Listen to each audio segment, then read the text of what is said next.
अस्सलाम वालेकुम। I hope you all are fine. तो आज का जो टॉपिक है वो है मैस्लो हायरार्की ऑफ नीड्स। ये बहुत ही इम्पोर्टेंट टॉपिक है। जब ये मैंने टॉपिक पहली बार पढ़ा था तो मुझे इसकी इम्पोर्टेंस सुनकर, देखकर, पढ़कर एक बहुत ही हैरानी हुई थी। ये सिर्फ एक टीचर को इस हायरार्की के बारे में नहीं पता होना चाहिए, ये हर एक इंसान को पता हो ताकि उसकी ज़िंदगी आसान हो। उसको पता चले कि मेरी नीड्स कौन सी हैं, कौन सी नीड्स मुझे पहले अचीव करनी है, कौन सी नीड्स बाद में आती हैं। इस तरीके से आपकी ज़िंदगी भी आसान होगी। तो आज का टॉपिक बहुत इम्पोर्टेंट है, पूरा देखिएगा, ठीक है। और स्टार्ट करते हैं हम आज की वीडियो। वीडियो स्टार्ट करने से पहले I am requesting you, please subscribe my channel, click the bell icon so that you receive the notification on time. तो स्टार्ट करते हैं हम आज की video. The first thing is about the Abraham Maslow.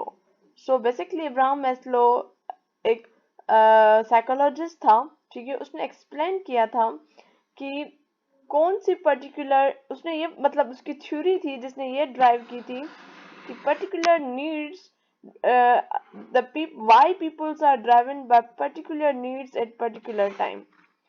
कौन सी नीड्स है, particular needs जो पर्टिकुलर टाइम पे आती हैं सामने, ठीक है। और इसी के आंसर पे इसने ये बताया था कि humans needs are arrange in a hierarchy. उसने एक हायरार्की दी थी कि ह्यूमंस की जो नीड है वो बेसिकली हायरार्की में होती है और वो स्टार्ट होती है फ्रॉम बेसिक से लेकर फिर अपर तक जाती है, ठीक है। अब इम्पोर्टेंट चीज इसमें कौन सी है कि people will try to satisfy their most important need first। अब जब इंसान को पता पहले कैसे चले कि मेरी इंपॉर्टेंट नीड्स कौन सी है, तो ये हायरार्की बेसिकली हमें हेल्प करती है समझने में कि जी एक इंसान की पहले बेसिक नीड कौन सी है। अगर वो फुलफिल है तो फिर नेक्स्ट नीड कौन सी है जिसको हमें फुलफिल करना है, ठीक है। अगर हमारी एक नीड कंप्लीट नहीं होगी जिसके बेसिस पे ही दूसरी नीड है तो फिर हमारी जिंदगी बहुत मुश्किल होगी। और आपने देखा होगा बहुत सारे लोग हबड़ दबड़ में अपनी जिंदगी गुजारते हैं। तो हायरार्की का मतलब बेसिकली क्या होता है, दर्जाबंदी करना, ठीक है।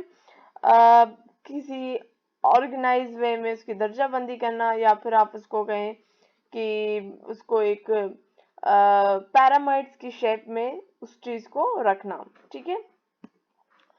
तो सबसे पहले जो नीड है वो है फिजियोलॉजिकल नीड्स। हम एक बारी बारी हर एक को पढ़ेंगे, ठीक है। Second need is safety needs. Third need is belonging needs जिसको हम सोशल नीड्स भी कहते हैं। The fourth is esteem needs. The fifth is self actualization. तो बेसिकली ये 5 नीड्स है, ये हायरार्की है, ठीक है। ये मैस्लो हायरार्की नीड्स इसको कहा जाता है। The first is physiological needs. अब इसको बेसिक नीड भी कहा जाता है। बेसिक नीड क्यों कहा जाता है, क्योंकि इस ये वो नीड है जो आपको रिक्वायर करती है टू सस्टेन लाइफ। मतलब आप अपनी जिंदगी गुजार सके, आपको जिंदगी गुजारने के लिए जो आपकी बेसिक नीड्स होती हैं। अब वो बेसिक फंडामेंटल नीड्स कौन सी हैं? एयर है, वाटर है, फूड है, स्लीप है, खाना पीना सोना और हवा, ठीक है। ये अगर आपकी नीड सेटिस्फाई होगी तो आप जॉब कर पाएंगे, ये नीड सेटिस्फाई होगी तो आप शादी कर पाएंगे, ये नीड सेटिस्फाई होगी तो आप किसी की मदद कर पाएंगे, ये नीड होगी तो आप कुछ अचीव कर पाएंगे। ये बेसिक नीड है। अगर आपकी ये fundamental needs are not satisfied then one will sure be motivated to satisfy them, ठीक है। Second is safety need.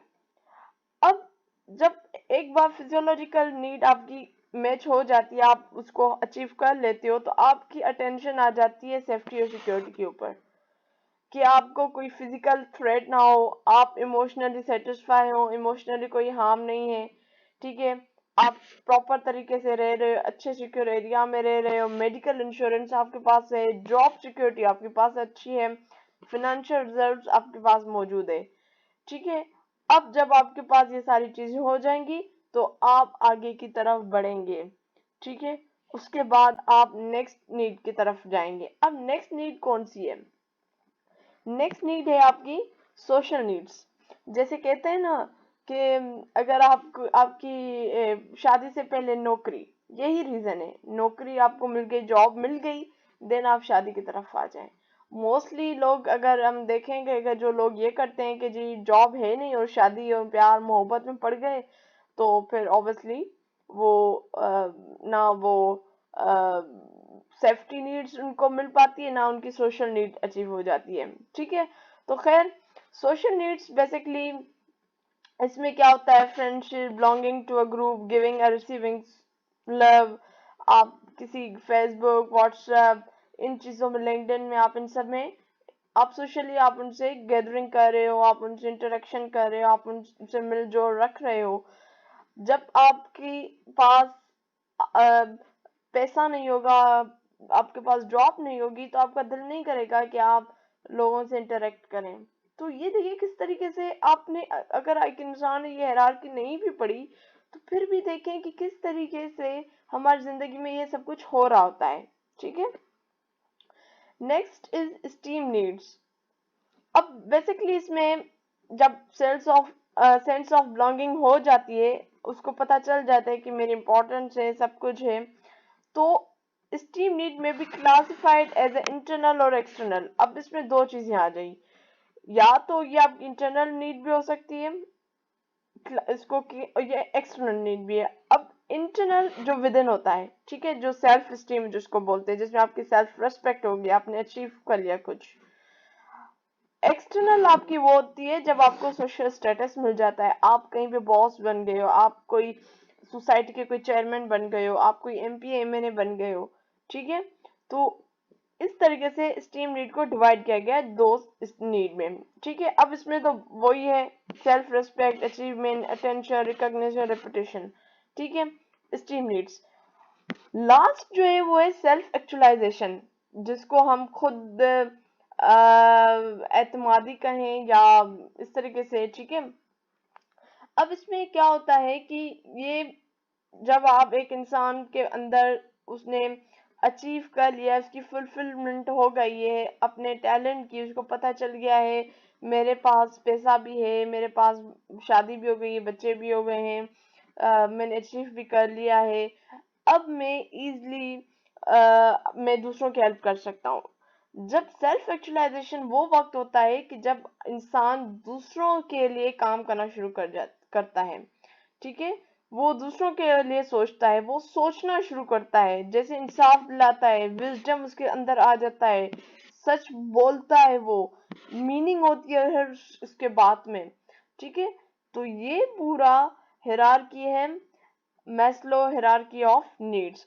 तो आप देख लें कि अगर हम इसको एजुकेशनल पर्पज से देखें, तो एक बच्चा जब क्लास में आता है, अगर उसने नाश्ता नहीं किया हुआ, वो 3 दिन 4 दिन से प्रॉपर उसको खाना नहीं मिल रहा, तो कैसे वो अपनी स्टडी की तरफ करेगा, कैसे वो बच्चों में उठेगा बैठेगा, कैसे वो ग्रेड्स लेगा?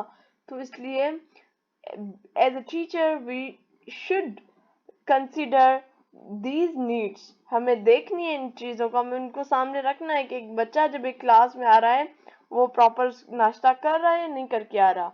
ठीक है, तो उम्मीद है कि आपको वीडियो अच्छी लगी होगी। अगर अच्छी लगी तो लाइक जरूर कीजिएगा और शेयर जरूर कीजिएगा। अल्लाह हाफिज।